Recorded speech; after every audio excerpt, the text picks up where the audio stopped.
Olá a todos, sejam muito bem-vindos ao podcast da Canteiro, Construindo Valor. Hoje mais um episódio, trazendo uma convidada bastante especial, Dielen Davi. É engenheira civil, é pós-graduada em gestão de projetos, atua no mercado de incorporação imobiliária com larga experiência. Dielen, bom dia, boa tarde, boa noite para quem está nos assistindo. Apresenta um pouco aí da tua experiência, do teu início de jornada, né? Por que a engenharia, por que essa área, qual que é o teu propósito, né, de carreira, para a gente depois conversar um pouquinho sobre BIM, sobre gestão de projetos, sobre cronogramas, enfim, planejamento, tá? Marlon, Thiago também estão aqui comigo, se quiserem dar os seus cumprimentos, e a gente inicia aqui a nossa conversa, então, com a Dielen. Perfeito, pessoal. Primeiro, obrigado por aceitar o convite. Acho que temos aí grandes assuntos para conversar, porque a base do projeto, base da incorporação, acredito que seja o planejamento e essa gestão de pessoas, né?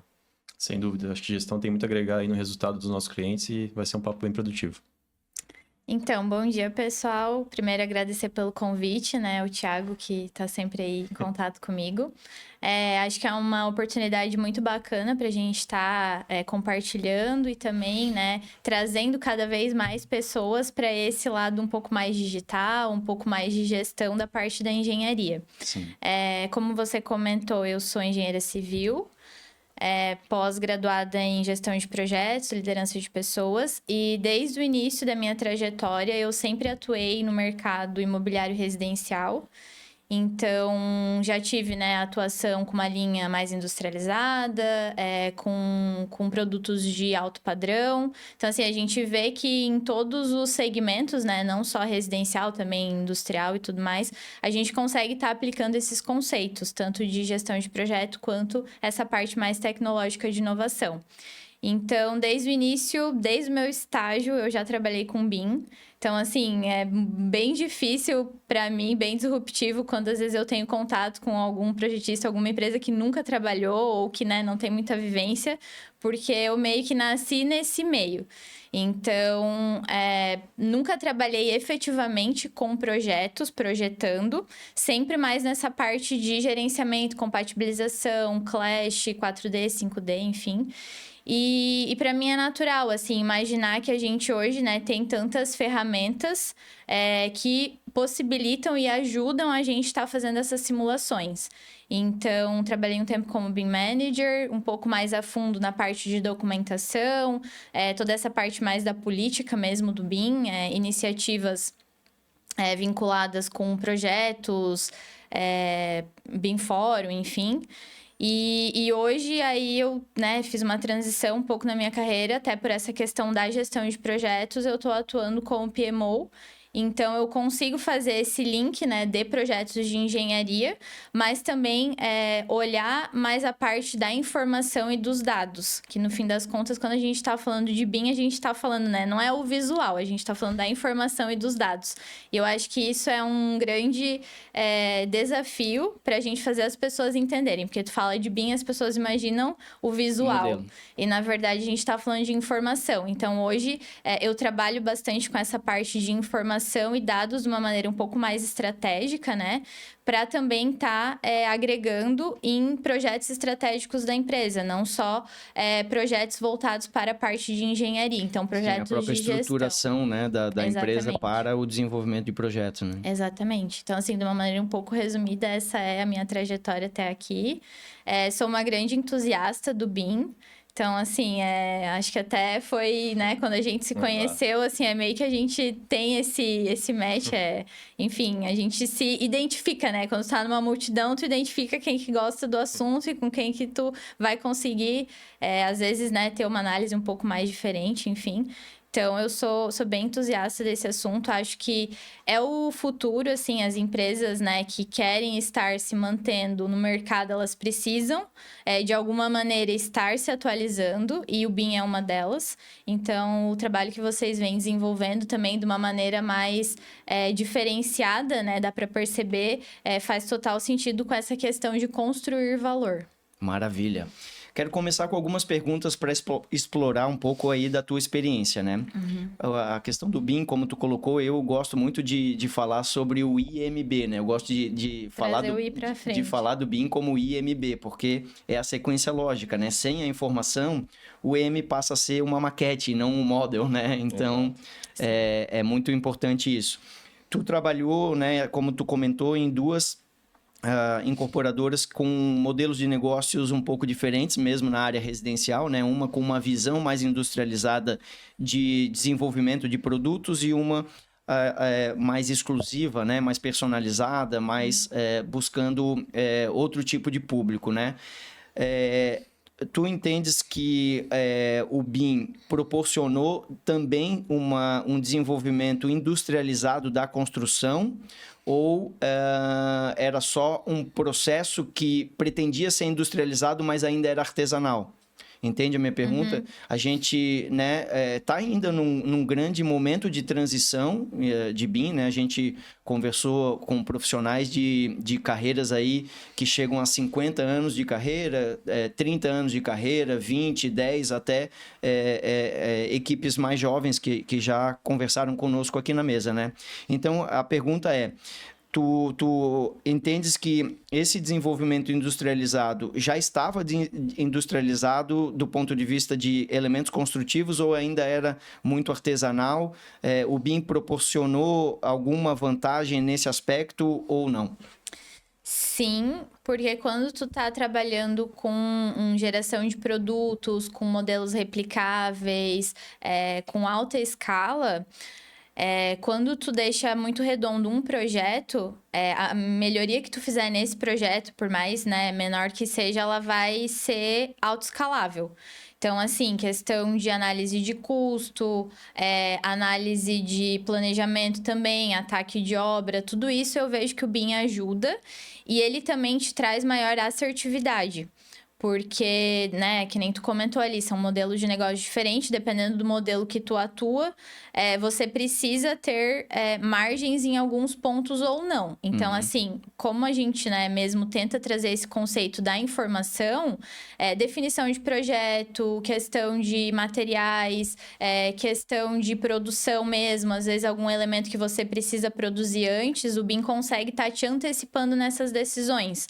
Então, eu entendo que ele ajuda muito nessa larga escala e continua sendo um desafio, porque a gente está falando muitas vezes de um mercado que não está preparado para receber essas demandas. Então, hoje, né, eu continuo e pretendo continuar sentada do outro lado da mesa. Eu não estou no lado que é demandado. Então, muitas vezes, quando tu vai né, ter uma solicitação, ter uma regra, ter uma questão de quantitativo, divisão de modelos...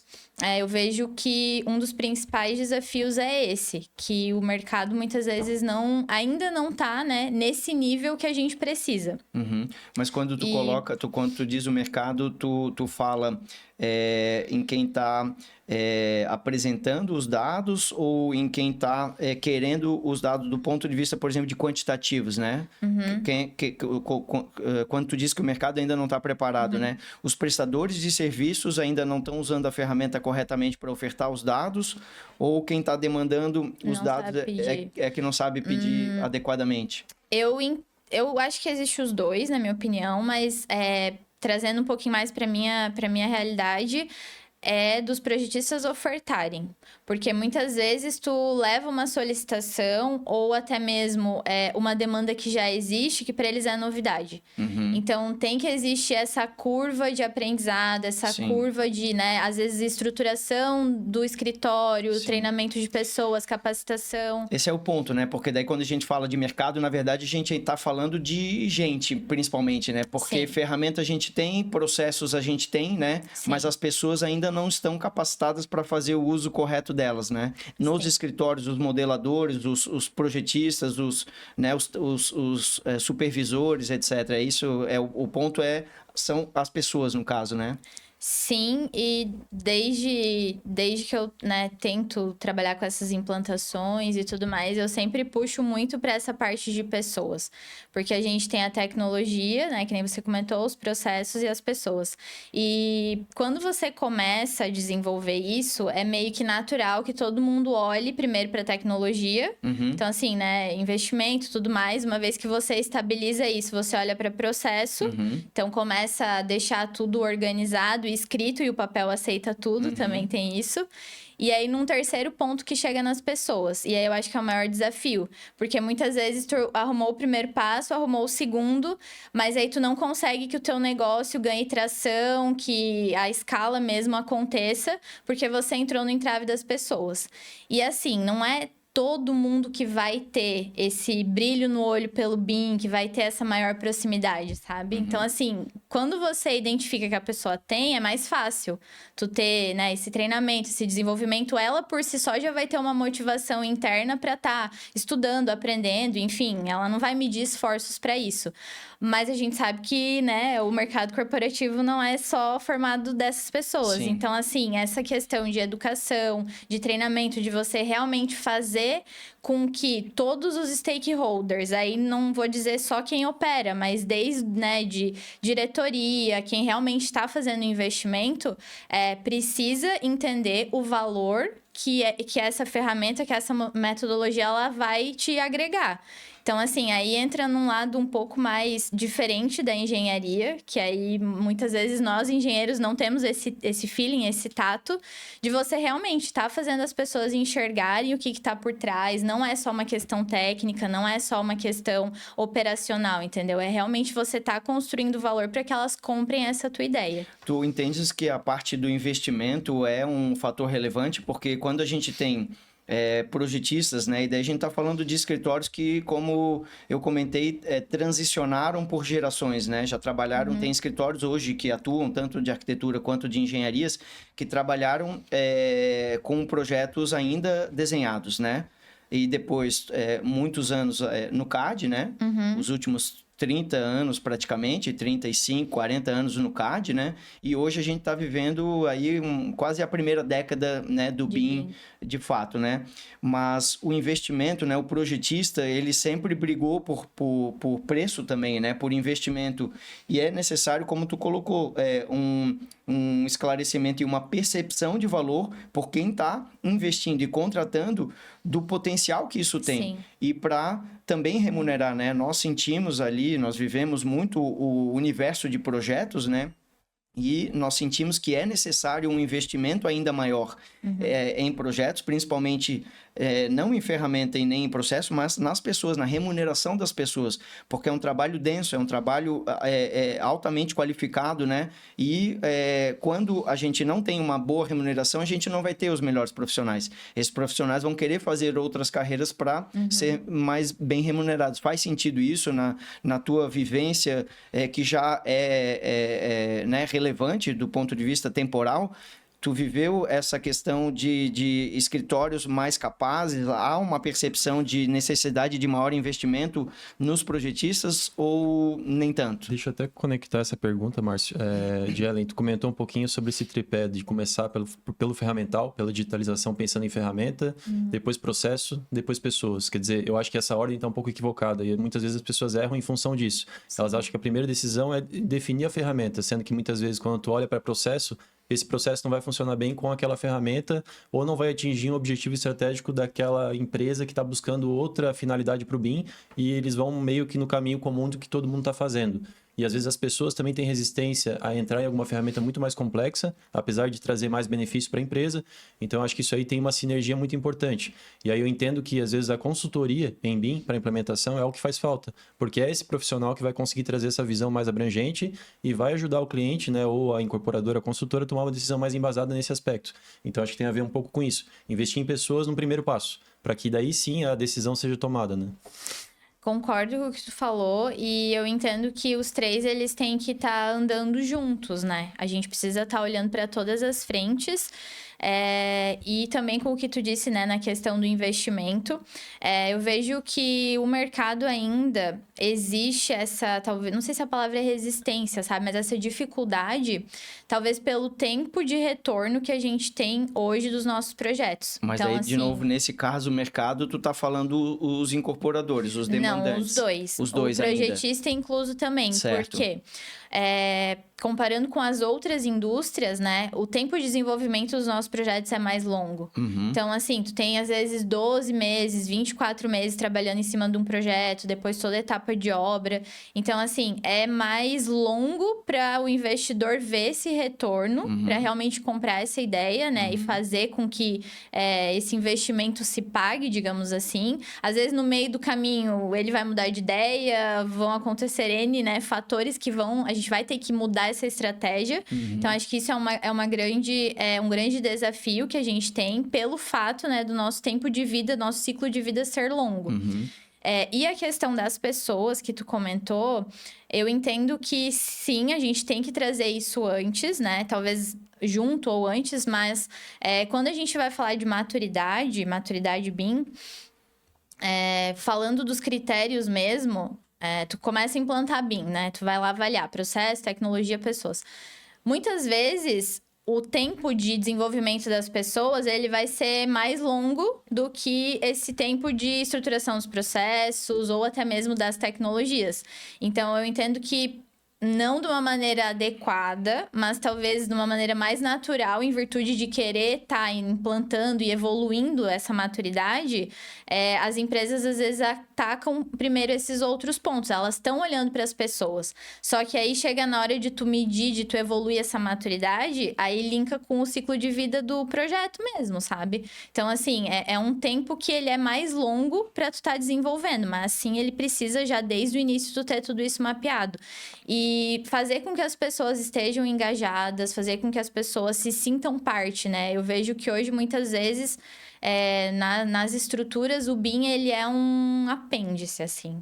Ele, muitas vezes, não tá na espinha dorsal do negócio, sabe? Então, assim, por mais que, às vezes, a pessoa, ela queira, ela tá engajada, ela tá motivada, ela às vezes não vai ser cobrada pelo BIM, ela vai ser cobrada pelo trabalho, né, rotineiro, operacional dela. Então, enquanto a gente não incluir esse BIM dentro da estrutura mesmo e de uma maneira orgânica, de uma maneira, né, com sinergia nos setores, não só o setor de projetos, todos os setores, Sim, né? sim. A gente não vai conseguir estar evoluindo tanto nessa parte.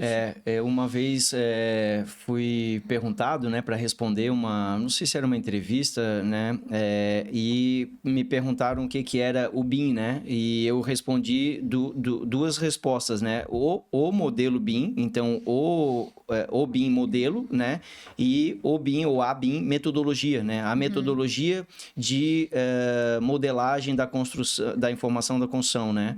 Então, o BIM, metodologia, ele é uma decisão estratégica de que ele vai ser BIM, né? Ou seja, todo o meu fluxo, né, toda a minha gestão, toda a minha organização de etapas, de fornecedores, de inputs e outputs, ela tem que estar definida com o BIM como estratégia central, né? Sim. A Canteiro, por trabalhar exclusivamente com projetos em BIM, nós não coordenamos, por exemplo, projetos totalmente em 2D, uma ou outra disciplina que está em 2D é incorporada para o modelo BIM, mas nós vivemos somente fluxos BIM, né? E entendemos que faz toda a diferença. Principalmente quando a gente começa a formar times, porque a questão que tu colocou de outras indústrias, eles... vou dar o exemplo do celular, né? Um fabricante de celular. Ele tem todo o time de projeto como se fosse dentro da incorporadora, né? Se o celular fosse um edifício, né? A marca, né? Que é a marca da incorporadora, o designer, o engenheiro de estrutura, o engenheiro de automação elétrica, refrigeração da máquina, eles estão todos dentro de um escritório para ganhar escala. Então, assim, essa formação de times, essa essa visão industrial, né, ou de produção, ela é necessária no mercado imobiliário, principalmente quando a gente está usando o BIM, porque senão eu estabeleço um fluxo de projeto, daí eu vou para outro empreendimento, eu troco toda essa minha equipe. Começa do zero, não são tem outras como. pessoas, Sim. por mais que a tecnologia seja a mesma, o processo parecido, as pessoas são completamente diferentes, e daí a interação e a sinergia já muda completamente, né? E é um aspecto que é crítico, porque a gente vê que um dos grandes erros que a gente vê nos nossos clientes é contratar sem levar em consideração o processo que vai ser necessário para executar aquele projeto. E muitas empresas de projeto não têm capacidade de se adaptar ao processo que a gente precisa, né? Em termos de entregável, em termos de prazo, em termos de quantidade de pacotes de entrega. Então, isso faz com que o projeto já nasça meio que com uma restrição clara de como que eu vou desenvolver esse projeto para ele gerar resultado. E eu sinto que a gente ainda tem, assim, uma herança muito problemática de que o projeto antigamente era feito como uma solução que era compatibilizada e entregue para a obra. E hoje, quando a gente fala de BIM, a gente tem que pensar em cenários, em testar. E como que a gente testa se a gente não tem tempo, se os projetistas não foram contratados para isso? E se o cliente ainda não está amadurecido sobre esse processo sobre todo. Essa possibilidade, exato. Então, acho que hoje falta essa questão da maturidade do contratante, de saber que ele precisa olhar com outra ótica para o projeto, e também do contratado, do projetista, de saber que ele precisa adaptar o trabalho dele para atender ao cliente. Não simplesmente seguir um padrão do que ele sempre faz nos projetos, né? Exato, o que a gente vê muito e o que a gente trabalha ali, principalmente você também deve passar por isso nessa parte de gestão de processos e projetos e pessoas, é a questão de alinhar os propósitos e objetivos, né?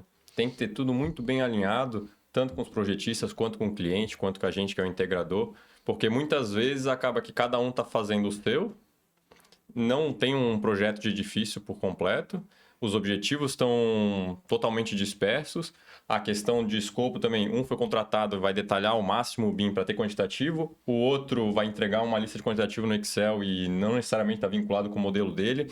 Então, se não tiver esse alinhamento inicial, esse tempo de planejamento, se simplesmente acontece, às vezes a gente entra no projeto, já tem todo mundo contratado, cada um com seus prazos, só aí já é um problema. Sim. Porque a arquitetura vai demorar 3 meses para entregar o estudo preliminar. E daí o outro depende dessa arquitetura e leva mais 30 dias por Exato. conta própria. E daí o que a gente faz? Já são 60 dias. A gente espera só 2 pessoas trabalharem, todo mundo espera? Exatamente, fica totalmente descasado, né? Então, acho que o mais importante é ter esse alinhamento de propósito, puxar todo mundo para a mesa. Pessoal, os objetivos são esses, os usos BIM serão esses. Esse é o objetivo que a gente quer dar para o BIM, a gente quer realmente que ele seja levado para a obra.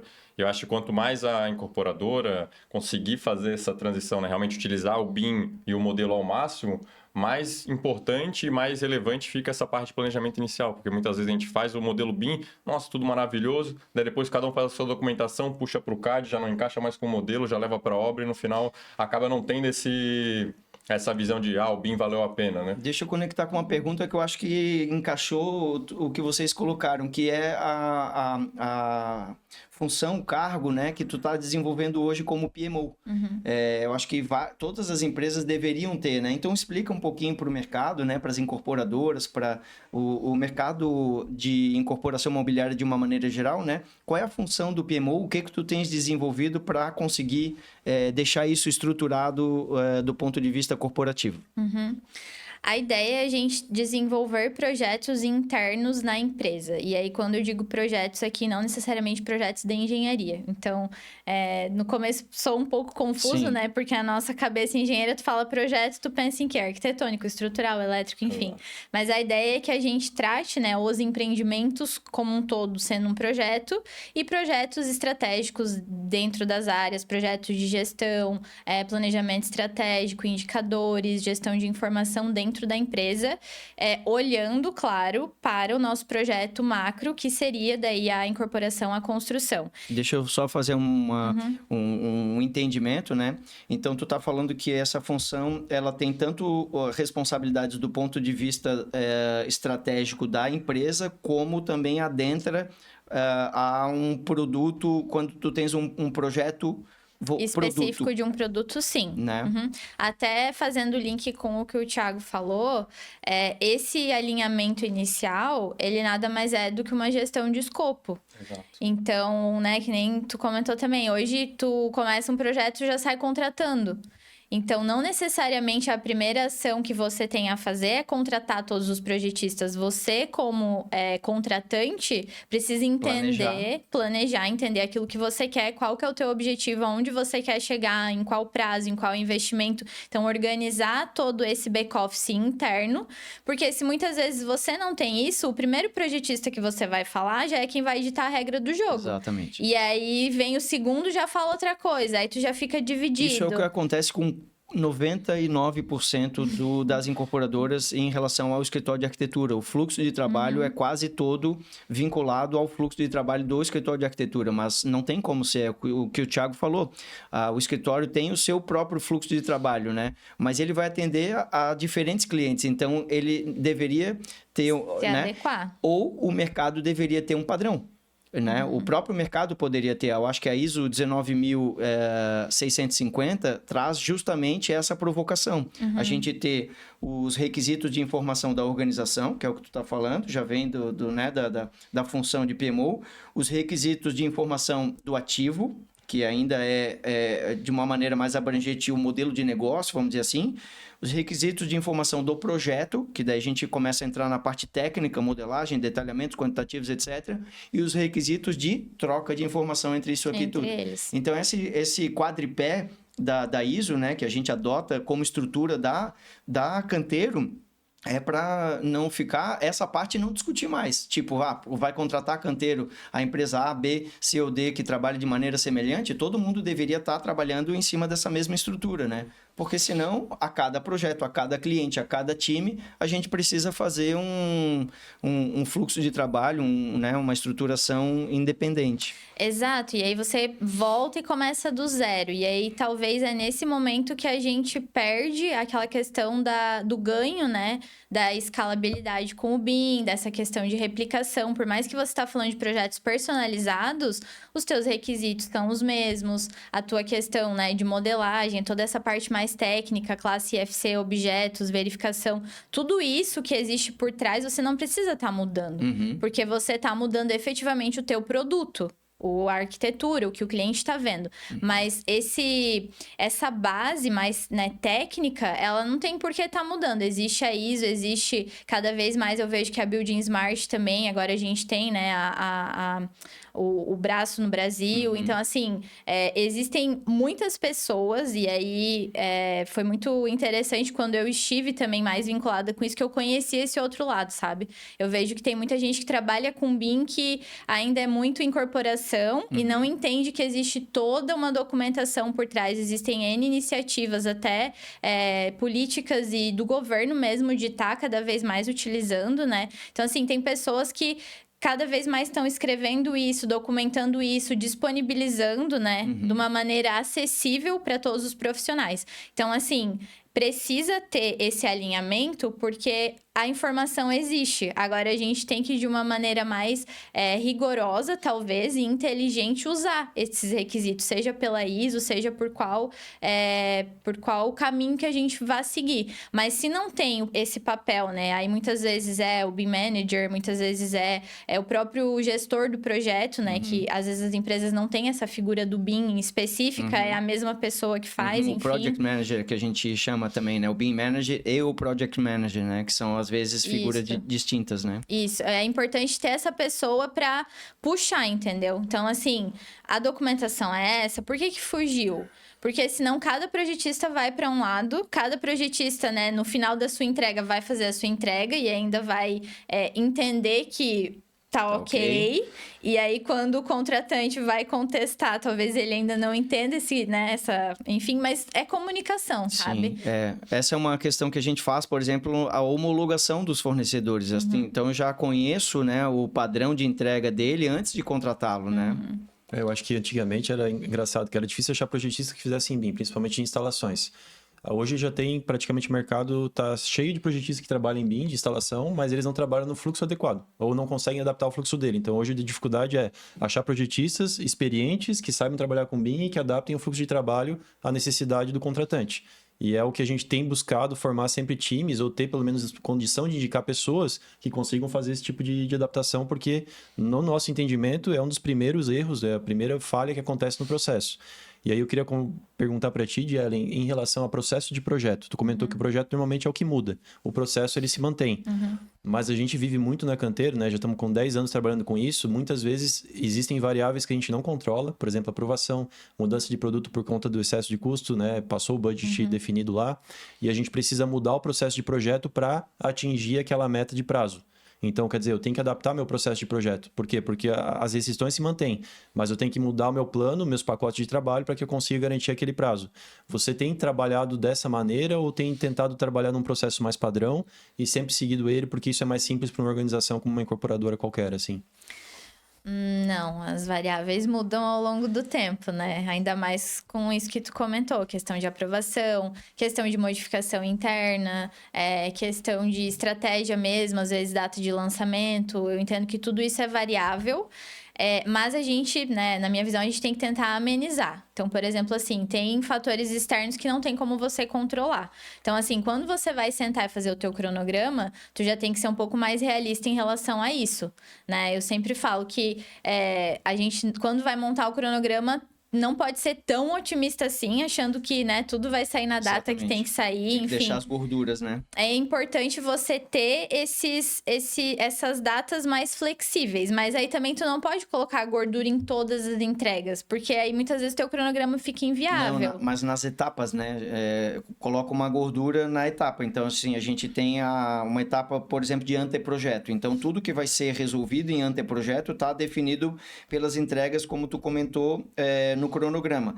Mas se aquela data específica, né?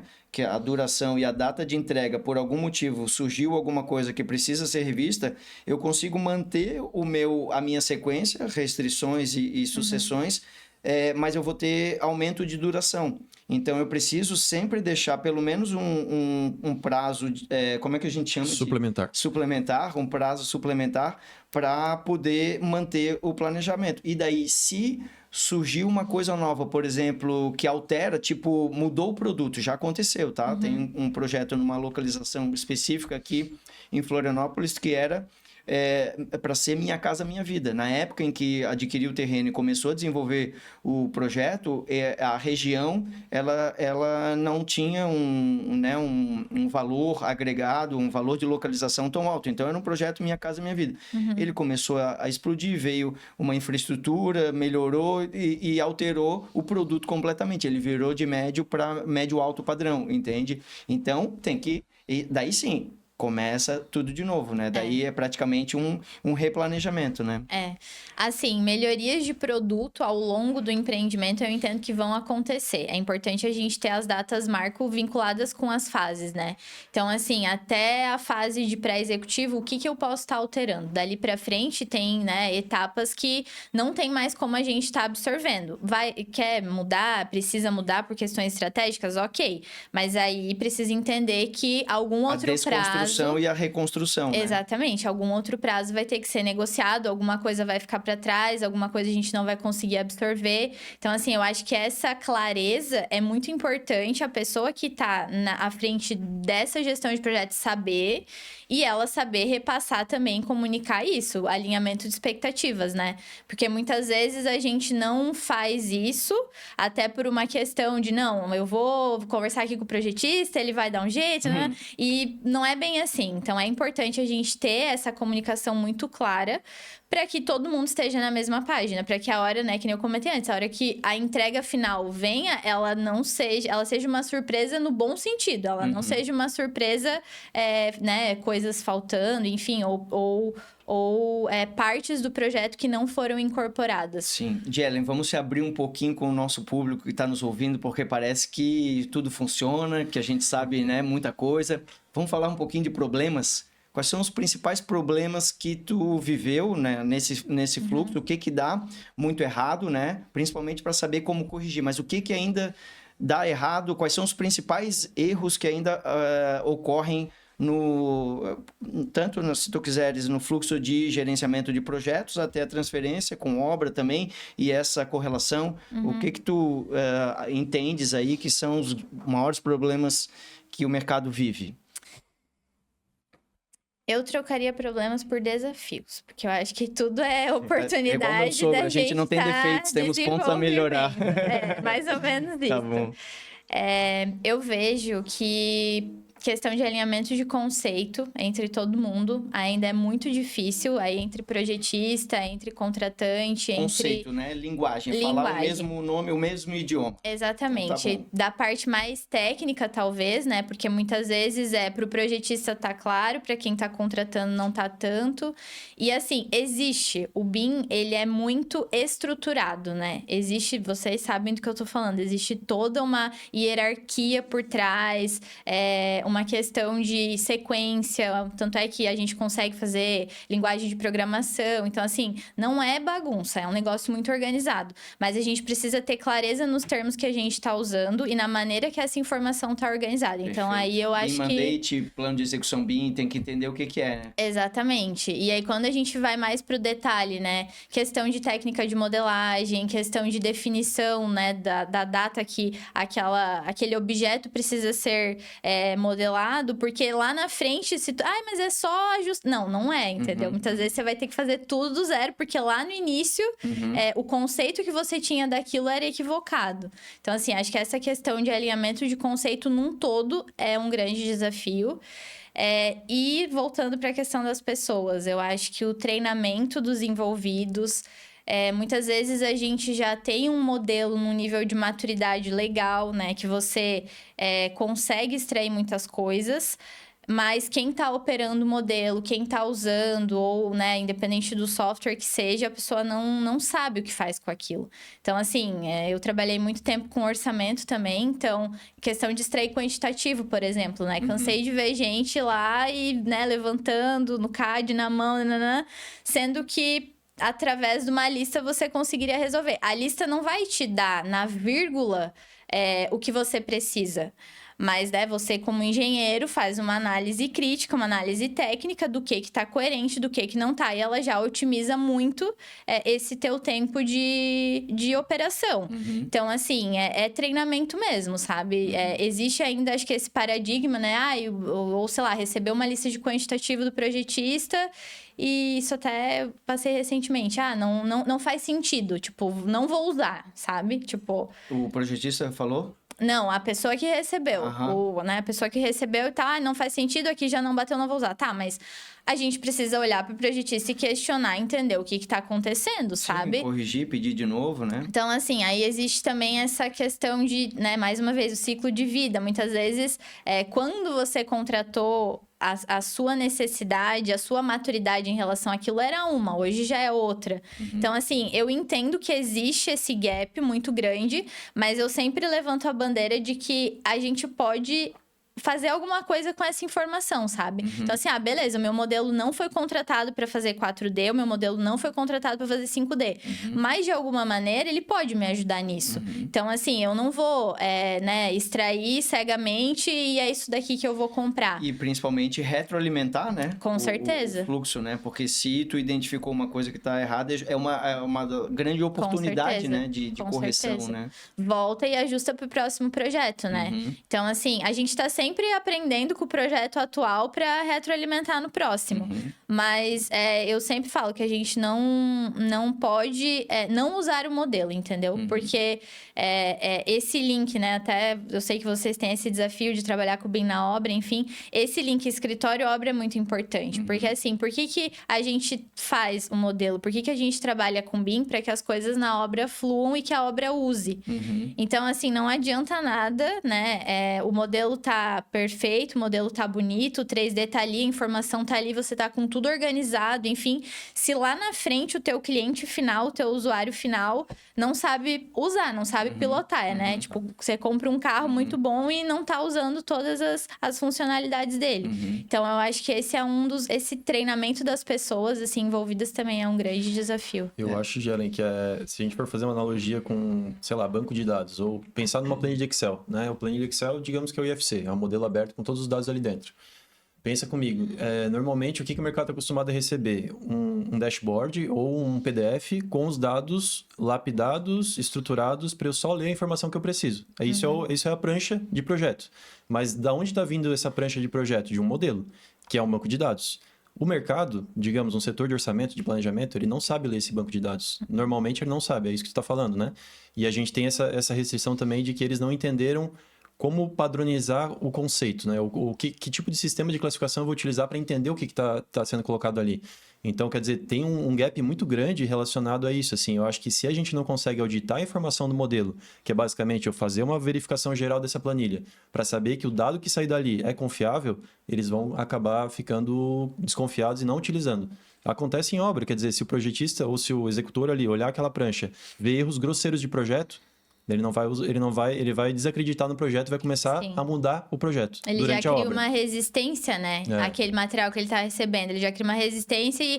então eu não vou mais usar porque não faz Exatamente. sentido. E não é bem assim. Isso que tu falou de auditar faz muito sentido. Porque geralmente hoje, né? Sei lá, não tenho esse dado, mas eu acredito que na maioria das empresas que vão trabalhar com BIM, a pergunta que é feita é... O que você quer receber? Então, o que você precisa receber? Qual a informação que você precisa receber? E a pessoa que vai responder, ela vai pensar no fluxo de trabalho dela atual, na maneira que ela, né, faz hoje o processo ali, seja de planejamento, orçamento, verificação de modelo, enfim. Só que quando tu entende o que está por trás desse dado, como que esse dado é construído, a lógica disso, abre caixinhas para tu mudar o teu modelo de trabalho, entendeu? É nesse ponto que a gente consegue estar ganhando tempo, ganhando prazo, ganhando assertividade. Da construção virtual. Exatamente. Porque tem muita gente que ainda está aculturado numa visão de projeto 2D. Exatamente. Né? Por conta da ferramenta, e um processo muito longo. Então, eu vejo que uma das maiores necessidades nossa é a integração entre o mercado de pessoas mais experiente com o mercado de pessoas mais jovens. Que aqui a gente tem, certamente, pessoas como tu comentou, né? Desde o estágio trabalhando com BIM, né? Junto com pessoas que talvez nunca tocaram no BIM, mas já fizeram muitos anos de obra. Isso aqui é necessário acontecer. Exato. Porque a gente ainda está fazendo, né? Independente da ferramenta e do método, o que tu precisas receber, que são hoje ainda, né, documentos, pranchas para pessoas com até muito menos instrução, às vezes, né, profissionais do mercado da construção civil, mas que estão lá executando aquela documentação feita por gabaritados, né? Daí eu acho que assim, é interessante que a gente traz essa reflexão de que auditar informação de modelo compete a um gestor de informação, que é o que a ISO traz e que ninguém entende. O que é o gestor de informação, cara? A informação é tudo na etapa de projeto, né? A gente só está lidando com informação. Sim. Então, se a gente não consegue ter um cara especializado nisso e focado em resolver esse problema que é as informações que estão incongruentes ou que não têm uma confiabilidade, a gente acaba perdendo todo o potencial do BIM. Né? Então, é necessário, a gente faz isso no gerenciamento BIM, mas assim, quanto maior o nível de usos, mais complexo fica isso. E aí, muitas vezes, se tu não seleciona bem um projetista, ele vai entregar informação ruim, o teu cronograma vai esticar e tu não vai ter os objetivos atendidos. Eu vou te dar um exemplo prático disso, tá? Numa obra que eu estava acompanhando no Rio de Janeiro, né, de automação, tinham elementos terminais, né? Por exemplo, esse microfone, tá? E isso aqui era de uma disciplina. E a alimentação de automação era de outra disciplina. Esse formato de encaixe aqui é informação, porque geometricamente o desenho aceitaria, as medidas estariam corretas, mas aqui é USB e aqui é HDMI. Entendeu? E isso é informação, não é especificação. Então, o gestor da informação faz isso dentro do projeto, né? As marcações, aliás, tem muita informação em projeto, né? Total. Não é só geometria. Geometria, talvez, é meio a meio, né? Por isso que o BIM, né? O peso é igual, é I, M e B, né? E a informação integrada, né? E a integração, ela não acontece na compatibilização. Normalmente acontece quando dá algo errado, né? Não deveria acontecer antes, nos requisitos. Senão, o requisito estabelece, a ordem estabelece isso, então resolve o problema antes dele acontecer. Né? Exatamente. E ele nasce, daí volta naquela questão do escopo, né? Quando o incorporador decide o que ele vai querer fazer e o que ele precisa. Se ele não tiver essa definição, não adianta. Ou tem dois casos, né? Ou ele não sabe nada e aceita tudo que o projetista entregar, ou ele quer tudo, mas também nem sabe o que vai fazer. Ah, não, quero para operação BIM 6D, 5D, e ele nem sabe como que ele vai utilizar isso depois. Aí fica um modelo lá parado, fica um elefante branco. Exato, e aí alguém pega algo que não sabe como utilizar o modelo e acaba, essa informaçãozinha tá desqualificada, não tá correta e desconsidera todo o projeto. E assim, né? né, Thiago? Paga mais pelo projeto e o projeto acaba durando muito mais tempo. Exatamente. Esse é um outro ponto bem importante que tu citou, porque a gente precisa entender o real uso, né? Eu vejo que muitas vezes, não sei se isso acontece com vocês, mas a gente quer... como que eu posso dizer, envolver o máximo possível, porque a gente que conhece vê o potencial, vê o quanto que aquele projeto pode entregar, o quanto que aquele uso BIM pode agregar. Mas às vezes não é a expectativa do teu cliente. Então, assim, é tu realmente lá no início entender para que ele quer e entregar nessa entrega, entregar na maneira que ele, né, deseja receber. E não, às vezes, querer florear muito, porque ele não vai, muitas vezes, ver valor nisso, entendeu? Vai ficar mais caro, vai demorar. Como é que a gente faz essa percepção de valor aumentar no mercado? Porque o demandante, né, que é o investidor, incorporador, que é quem patrocina, né, as pessoas que estão ali na técnica, né? Como é que a gente faz essa pessoa perceber maior valor, né? Porque o grande beneficiado é ele, né? O retorno ao investimento vai para ele, principalmente, né? Sim, e na maioria das vezes é uma pessoa que não é técnica. Exato. Não entende toda essa, né, linguagem por trás do BIM. E, de alguma maneira, quer que a sua necessidade seja atendida. Então, modificações ao longo do tempo, adequações, enfim... É um desafio muito grande também, e aí eu entendo que a questão financeira pesa muito. Então, quando a partir do teu modelo tu consegue extrair dados de ganho financeiro, pode ser né, ao longo do prazo, não precisa ser tão imediato, mas você precisa trazer esse retorno do investimento. De troca, né? Aí a conversa muda um pouquinho. Exatamente. A gente, inclusive, tem lá na Canteiro, né, um setor próprio para apresentação dos cheques, né, que são essas moedas de troca. Então, no final de cada projeto, a gente seleciona. Ontem mesmo fizemos uma apresentação de encerramento de um projeto que já estava sendo desenvolvido e a gente entrou mais para fazer uma ATC, que a gente chama, que é uma análise técnica de compatibilização, né, uma compatibilização corretiva mesmo. E deu mais de 470 apontamentos, tá? De correção. E a gente mapeia quais foram as decisões que compensam o investimento feito na nossa contratação. Em absolutamente todos os projetos. Quando termina, ele tem a apresentação dos cheques, né? Que a gente chama, que é a apresentação de... Às vezes são 3 decisões, às vezes é uma única decisão. Que vira o jogo. E que paga todo o investimento. Sim. Absolutamente 100%, pelo menos em uma decisão, o cliente tem de volta, né? Sim. Só que eu preciso mostrar, como tu falou, como é que se convence as pessoas a ter essa percepção de valor? Tem que mostrar, porque às vezes falando fica muito abstrato, não tem a mesma linguagem, não é o mesmo idioma, né? Agora... O dinheiro, ele avança fronteiras, né? É o idioma universal. E essa parte que tu comentou dessas entregas é muito interessante. E quando a gente consegue, né, apresentar isso na etapa de projeto, mas quando a gente consegue levar isso para a execução, também é um marco muito significativo. Porque aí quando a gente fala de retroalimentação, de você voltar e estar olhando para os novos projetos, quando ele for, né, contratar novamente, quando esse stakeholder ele for se envolver em um outro projeto, ele já vai ter na cabeça dele uma outra visão de BIM. Então, assim, ao longo do ciclo de vida do teu empreendimento, né, você tá trazendo esses ganhos e esses pontos que o BIM ajudou, acho que é muito significativo para fazer parte desse convencimento, porque realmente é uma outra linguagem, assim. Sim. O que a gente vê é que normalmente as pessoas, as empresas que vendem compatibilização, elas não têm maturidade para discernir o que é um problema de fato sério, né, que vai gerar um prejuízo grande para a incorporadora, para quem está sendo quem contrata eles, e o que é um problema que, cara, facilmente a obra resolveria executando da forma como sempre executou. Se a gente parar para pensar, antigamente não havia compatibilização em BIM, raramente, às vezes, muita coisa era resolvida em obra, e os projetos funcionavam com os seus defeitos, mas o engenheiro de obra ele já está treinado a resolver problemas de incompatibilidade. Então, acho que esse exercício de a gente discernir o que de fato geraria um grande retrocesso, retrabalho, prejuízo para a obra, é o que faz diferença e é o que tem que ser salientado. Porque quando tu mostra 470, cara, não significa nada isso. Parece muita coisa, mas talvez dali 30 são muito problemáticos e gerariam um problema muito grave para o engenheiro de obra. Exato, exato. Por isso, novamente, o gestor de informação, porque esse é um outro tipo de informação que precisa daí ser destrinchada, né? Para entender, porque parece, né? Não é só pela quantidade, né? Exato. É pela qualidade das informações que tu tá E aí a gente compartilhando, precisa né? classificar com coerência e com algum critério, né? Eu costumo dizer que, assim, projeto ruim também pode ser compatibilizado. Tem projeto ruim compatibilizado, mas ele continua sendo um projeto ruim. As soluções são ruins, são mais caras. Tem projeto que continua sendo 5, 10, 15% mais caro e está compatibilizado. Então, acho que essa é uma outra valência que vem da experiência com a juventude, utilizando a tecnologia como ferramenta.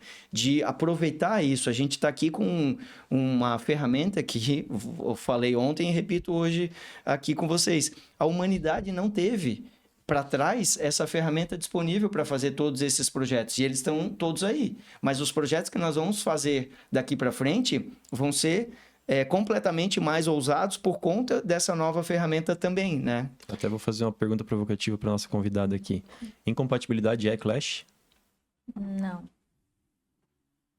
Porque depende da regra que você está analisando, entendeu?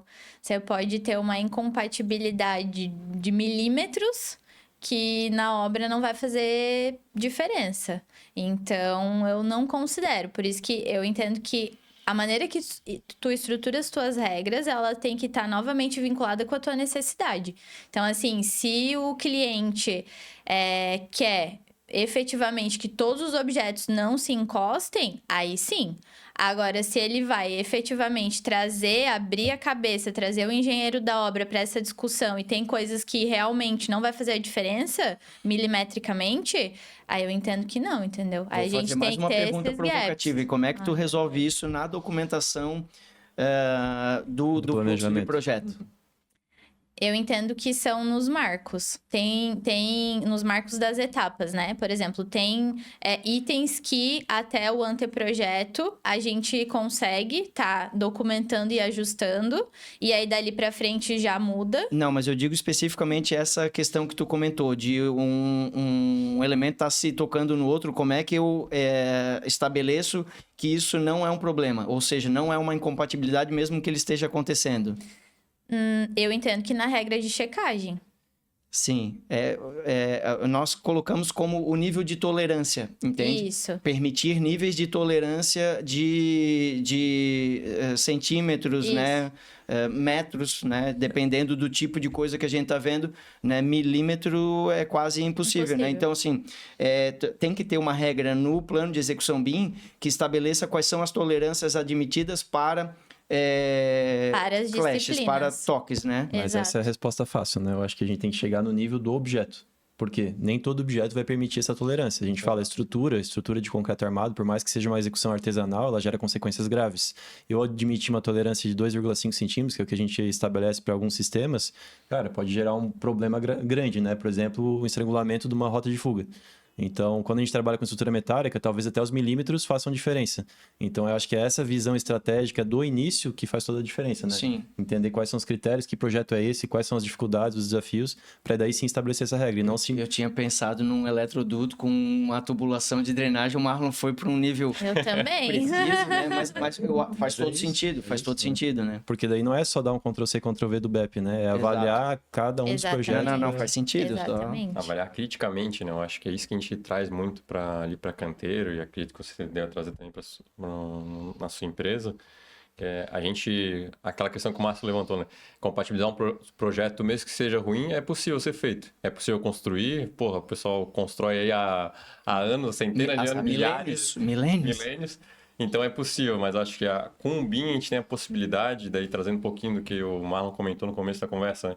A gente consegue testar e chegar testar diversas soluções para chegar no melhor empreendimento possível. E fazer as simulações que forem necessárias antecipadamente, né? Porque Exato. hoje a gente ainda vê muito... Assim, a obra vai resolver, entendeu? Mas ela vai fazer a primeira vez, não deu certo, ela vai quebrar. Aí ali ela já tem um retrabalho, já tem custo. Vai fazer a segunda vez, resolveu um pouco, mas não tudo. Então vai lá, quebra de novo. Então assim, com o BIM a gente, né, espera e almeja que essas simulações elas sejam feitas antes. Então acho que a gente conseguir mapear isso faz muito sentido sentido também nos ganhos que tu comentou antes, assim. Muitas vezes são coisas simples, mas que no todo elas vão agregar muito valor. Eu gosto muito de simplificar algumas coisas, né? Porque, como tu comentou, a gente conversa às vezes com proprietários, né? Com CEOs de empresas incorporadoras que não são da área da engenharia, né? São exímios empresários, né? Mas não são. Então, o BIM, né? Vou dar um exemplo de uma escola que eu visitei na Indonésia, em que era toda feita de bambu, né? Com os encaixes perfeitos, né? E quem é que projetou? Como é que é o fluxo de projeto, né? Porque tá tudo encaixado. E sabe como eles fazem? Com maquetes. Em menor escala, né? Mas eles modelam a estrutura grande, real, em pequena escala, né? Então, assim, aquilo é um BIM, é um modelo de informação da construção. Não é o BIM teórico, mas é o BIM prático. Então, eu também coloco o BIM, é o BIM que funciona, sabe? Porque aqui nós estamos num grupo, né, de pessoas que estudaram, que continuam estudando e se capacitando no entendimento teórico, mas a prática, ela quer ações resolutivas. A prática é avaliada pelo resultado produzido. Porque senão vem a frase do Estevão que dizia, quando a gente vivia processos de transcrição, compatibilização, em que as coisas não aconteciam como o cliente imaginava, e ele falava, isso tudo não serve para nada. Entende? Então, era muito complexo, mas não servia para o resultado final. Sim. Então, o BIM é o BIM que funciona, o resultado é o resultado que funciona. A prática, né, real e objetiva é o que vai dizer se tudo que nós estamos fazendo aqui, por mais lindo, maravilhoso, teórico que seja, de fato funciona ou não. E, às vezes, o desafio não está no que a gente está enxergando no modelo, mas sim no que vai ser preciso para executar aquilo. Quer dizer, é questão de forma. A gente vê muito isso, né? O pessoal faz o que quer com o concreto armado, mas, no fundo, lá, na hora de executar, tu não consegue nem fazer a forma ou desformar a solução que o arquiteto está pensando. Porque ele não pensou no sistema construtivo, ele pensou na forma, né? Aí veio uma outra questão que foi o que me fez lembrar da questão da escola, que é uma outra ferramenta que a gente tem hoje, que a gente não tinha até muito pouco tempo atrás, que são as impressoras 3D. De miniaturas. A gente consegue executar essa obra, essa estrutura em impressora 3D, peça por peça, como a gente, na sequência executiva, e montar ela como se fosse um Lego para raciocinar, porque tem estruturas que são absolutamente complexas, né? Em que nunca foi feito antes, para a gente pegar o padrão e adotar, né? A gente, às vezes, tem vãos, a gente discutiu no outro podcast, as obras ali de MASP, Torre Eiffel, etc., são estruturas únicas, né? Então, se tivesse o advento, imagino que tenha sido feito também maquetes físicas para a construção da torre, porque foram mais de 30 mil peças, né? E na mão, desenhado na mão. Então, certamente, fizeram, né, exercícios de montagem, porque ela é perfeita. O que tu diz ali, talvez no milímetro, né? O parafuso, o encaixe da chapa no parafuso é no milímetro, né? E existem clashes de sistema construtivo, né? A gente na Canteiro já fez modelagem de canteiro, considerando toda a parte de forma e entendendo que isso poderia gerar problemas durante a execução. Então, eu acho que eu ainda acredito que a digitalização ela traz mais velocidade. Então, eu acho que é possível, mas assim, se a gente sabe trabalhar com as ferramentas certas, a gente vai conseguir fazer cenários de execução para facilitar essa tomada de decisão. Então, acho que é mais nesse caminho que hoje a gente deve migrar, né? Tentar induzir o projetista e até a incorporadora a contratar esse tipo de serviço, porque isso pode ser um problema lá na frente. Trazer um pouco do cliente que a gente teve, que ele comentou, nossa, a gente passou por 20, 30 simulações para chegar no melhor projeto possível. E eu acho que realmente essa questão é super relevante, porque muitas vezes os projetistas não entram com uma cabeça assim, né? Eles querem fazer o deles, faturar e sair. Sim. E, na verdade, tem uma fase inicial, principalmente a fase 1 ali, que a gente estabelece, onde a gente vai, nem que seja num guardanapo, como o Márcio costuma comentar, precisa ser conceituado o projeto junto com a arquitetura, junto com a estrutura, para realmente viabilizar. Tem que ter essa parte, como é que vai ser a infra, como é que vai ser a entrada de energia, como é que a gente vai fazer, onde é que vai ficar a cisterna, para a gente conseguir ir evoluindo aos poucos, sem prejudicar a estrutura, sem prejudicar a arquitetura, e a gente conseguir fazer isso passo a passo, né? Porque ninguém gosta de modelar e detalhar o que vai no eletroduto e depois, arranca todos os eletrodutos, tira tudo do modelo porque está tudo modelado errado. Então, a gente tem que fazer aos poucos para conseguir evoluir com calma. Essa é a grande diferença da experiência, Thiago, porque o primeiro computador primeiro e melhor computador. Não tem máquina que supere a cabeça humana ainda hoje, nem a IA, nem nada. Então, assim, quem tem experiência e já viu uma técnica ser executada, primeiro ele está resolvido na cabeça. O projeto, qualquer que seja, apresenta o projeto aqui. Quem está conceituando e está imaginando ele, inicialmente ele vem de uma concepção intelectual. Então, a primeira questão que precisa é todo mundo estar na mesma frequência intelectual do que nós estamos projetando. Então, o arquiteto precisa apresentar a concepção intelectual dele para que a estrutura se conecte com a frequência intelectual dele. E daí nós vamos para o guardanapo, depois nós vamos para o papel, depois nós vamos para o CAD e depois nós vamos para o BIM, entendeu? Exato. E entrando nessa linha, eu queria entender um pouco como é que funciona nos lugares que você trabalha. Essa parte inicial é muito interno, o incorporador ali define o terreno, esse vai ser o conceito, passa para o arquiteto, ou vocês já conseguem puxar um pouco, tanto internamente ou com consultores, para conseguir fazer a conceituação um pouco mais engenheirada, digamos assim. Né? Eu acho que varia de projeto para projeto. Cada lugar tem o seu DNA. Então, eu vejo que tem itens que o incorporador ele não vai abrir mão, até porque ele é o principal envolvido, patrocinador do projeto. E tem muitas premissas que faz sentido para que a marca seja consolidada, tenha no produto em si, né?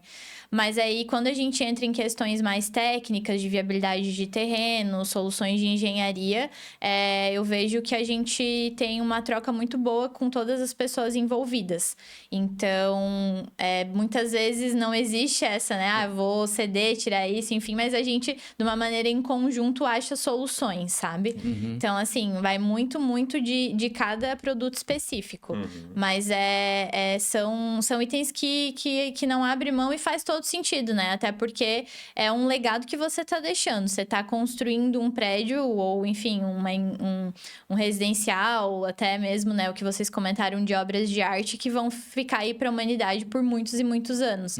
Então, tem pontos mesmo que não faz sentido ser ajustado e mudado porque faz parte da história da marca. A gente tem sido promotor da integração entre projetistas, né? Do projeto do prédio, né?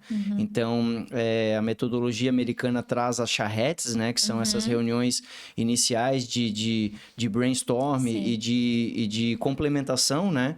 E eu vejo muito pouco ser utilizado, né? A ferramenta robusta de design thinking também para prototipagem de soluções e o mercado imobiliário, por isso que eu digo, tem muito a se desenvolver, né? A gente vê aí os jovens não optando mais pelos mercados, tanto de arquitetura e engenharia, né? Por conta é uma carreira técnica, né? É uma carreira de estudo, é uma carreira de teoria, é uma carreira realmente né, de bastante aprendizado. E a vida, né, hoje a gente aperta um botão, vem a comida, aperta o outro botão, faz a transferência, então tá tudo muito fácil e vai continuar sendo uma carreira difícil, né? A engenharia, as ferramentas, etc, né? Jelen, uma última pergunta que eu queria fazer dado esse desafio de que a gente sabe que tipo, o projeto ele é imprevisível, porque eu nunca vou saber o que o arquiteto vai lançar e saber se eu vou gostar dessa ideia ou se eu vou pedir para ele revisar, né? E somado a isso, eu não sei as consequências que com essa ideia que o arquiteto vai trazer, ele vai gerar para os outros engenheiros, né? Então, como é que vocês lidam com esse espaço que é necessário para a gente fazer um ajuste, para a gente melhorar o projeto, melhorar o produto num cronograma? É mais para a linha do projeto ágil, que você tem que ter esses espaços para fazer melhorias e ciclos curtos. É mais para um processo linear, onde eu tenho um sequenciamento e tenho que seguir essas restrições. Como é que tu lida com isso nas empresas que tu atua?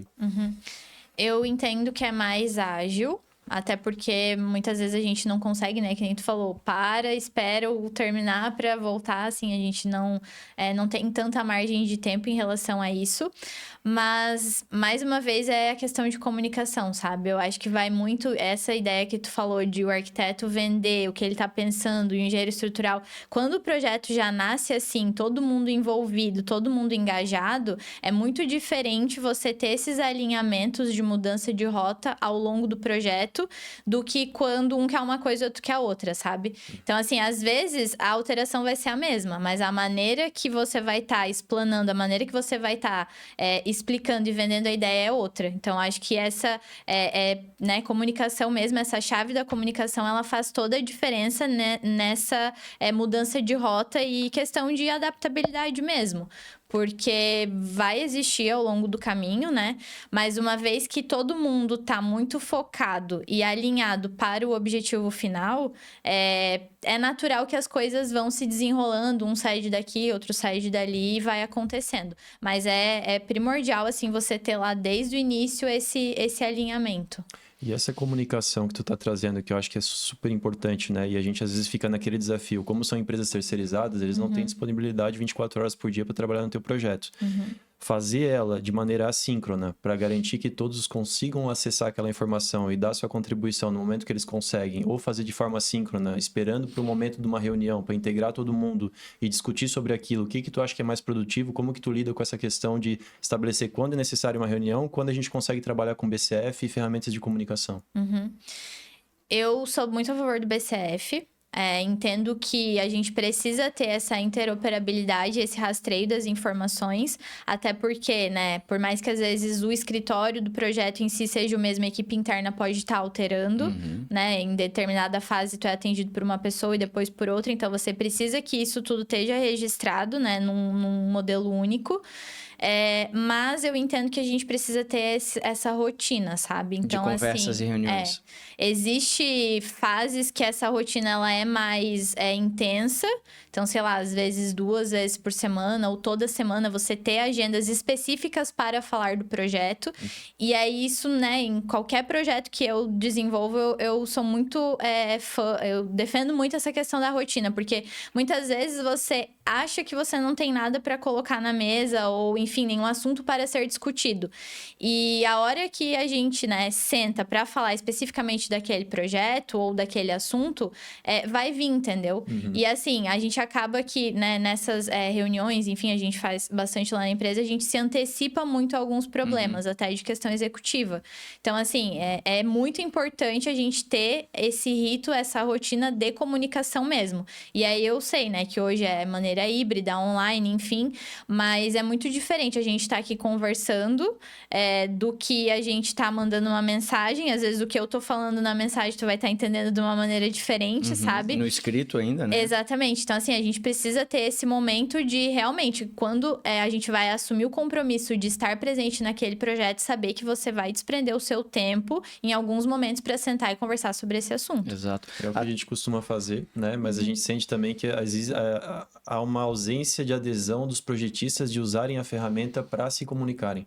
Quem faz os apontamentos são a coordenação, a compatibilização, e eles simplesmente respondem sobre aqueles pontos. Mas eles não usam aquilo de forma ativa, né? Eles usam muito mais para responder a demandas externas. Sendo que eu acho que, assim, se ele está desenvolvendo um projeto, está vendo que ele vai gerar interferência na arquitetura, já avisa. Ele já poderia estar apontando. Sim. Mas é bem difícil a gente conseguir isso, né, dos projetistas. Por isso que eu acho também que a questão do presencial e até de ter material impresso, né? Hoje a gente tem tudo muito na tela, mas ainda desenhar, né, viver essa construção, maquete, né, desenho ainda é muito relevante, né? Tem coisas que ainda não foram superadas, né? A gente também está vivendo uma coisa que é muito recente, né? O passado todo foi feito ainda em papel, né? A gente está aí, sei lá, em 50 anos, talvez, de digitalização, né? E muito menos ainda de digitalização mais aprofundada, né? Então, à medida em que a gente tem aqui e marca esses primeiros encontros são fundamentais. Porque é isso, o projeto, ele tá, a partir do momento em que a gente já tem todas as informações aqui, né? O produto, público-alvo, funcionalidades, necessidades, tal. Daí vem a primeira provocação de desenho, todo mundo contribuindo, rabiscando, fazendo uma charrete, um workshop, etc. Ali nasceu o projeto. O restante é só materializar isso em desenho e em planilha e tal, mas ali está o projeto, ali está a solução de tudo, né, praticamente. Tu imagina que é como se fosse um funil, onde tu tem a redução do número de variáveis, né? Exato. Lá em cima tu tem um monte de variável que pode mudar completamente o caminho e tu vai afunilando para menos variáveis. E quanto mais energia tu coloca, mais tu consegue fazer com que o teu funil já funile desde o início. Agora, quando todo mundo começa... Pô, daí vamos fazer a reunião disso, vamos fazer a reunião de mobilização, daí chegou o projetista novo, daí tem que integrar tudo. Então, assim, isso é gestão de projetos. Exato. Isso é gestão de organização, entende? Então, eu acho que, Ellen, chegamos ao fim, infelizmente, é uma conversa maravilhosa, sempre esquenta no final, a gente sempre sai daqui já pensando no próximo episódio para convidar, né, o nosso parceiro, nosso convidado, tá? Tá aberto aí o convite para uma próxima conversa, mas principalmente te agradecer por ter vindo até Florianópolis, conversado com a gente, trocado a tua experiência e contribuído aí com o aprendizado do mercado de uma maneira geral, desde o estagiário que nos assiste até o CEO, né, fornecedores, etc. O mercado precisa, porque como tu falou, se a universidade, a academia ainda não tem a experiência com essas ferramentas todas, porque quem está desenvolvendo isso é o mercado, né? Falta meios de divulgação e distribuição dessa capacitação, e é para isso que o podcast foi criado, para tentar contribuir também para a formação do nosso mercado, da nossa indústria. É isso, gente. Também gostaria de agradecer. Acho que foi uma conversa muito rica. Agregou bastante para mim também. Fico muito feliz e lisonjeada com o convite. E o que vocês precisarem, né? Mais uma vez, sou muito entusiasta do assunto. Gosto muito de conversar sobre isso. E principalmente de estar, de alguma maneira, contribuindo, né? Para as pessoas, que nem você falou. As pessoas que estão lá na universidade, começando já a ter essa visão que muitas vezes, né? Nem todo mundo vai cair no mercado de trabalho e começar que nem eu, que desde o estágio, né, teve essa oportunidade de trabalhar com BIM. Então, assim, para mim, assim, é o futuro. Eu acho que todas as empresas, né, precisam estar olhando para isso. Claro que umas vão olhar mais, outras menos. Mas quem quer se antecipar, quem quer ser mais competitivo no mercado, quem quer trazer mais produtos inovadores, tem que ter a veia da tecnologia muito forte. E hoje, né, o BIM é a espinha dorsal disso. Então, o trabalho que vocês desenvolvem também, queria parabenizar. Acho que está super alinhado, né, com essa questão de estar puxando o mercado, estar desenvolvendo. E o que vocês precisarem, estou à disposição para a gente estar sempre trocando ideia. Obrigado, Gelin. Obrigado. Só agradecer também por compartilhar toda essa experiência. Com certeza a gente vai entrar em contato, vamos ter outras conversas. Obrigado, Gelin. Gostei bastante do papo e acho que dá para aprofundar bastante coisa ainda, né? Muito assunto para tratar, mas para essa primeira conversa o resultado foi bem bom. Exato. Maravilha. Aqueles que nos acompanham, então, muito obrigado aí pela audiência e até o próximo episódio.